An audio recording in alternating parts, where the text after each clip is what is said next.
اهلا بيكم. وفي الفيديو ده هنتكلم على حاجه مختلفه شويه، لان الفيديو ده بيتكلم عن مهنه، بس المهنه دي بيشتغلها رجال وسيدات، وهي مهنه صالون الحلاقه او الكوافير او البيوتي سنتر.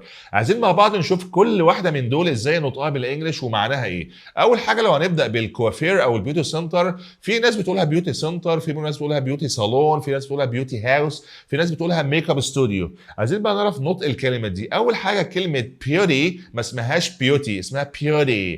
بيوري. هنا التي حولناها لدي خفيفه فهنقولها بيوري. اول حاجه بيوري سينر، ما اسمهاش سنتر، سينر، بيوري سينر.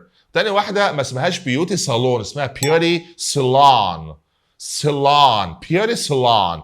تالت واحده ما اسمهاش بيوتي هاوس، اسمها بيوري هاوس، بيوري هاوس. واخر واحده ما اسمهاش ميك اب ستوديو، اسمها ميك اب ستوديو، ميك اب ستوديو. يبقى انا عندي بيوري سينر، Beauty House, Beauty Salon and Makeup Studio. طب بالنسبة بقى للرجالة، صالون الحلاقة اسمه ايه؟ اسمه Barber Shop. Barber. Barber. ال AR قلناها R وال A قلناها R. Barber Shop.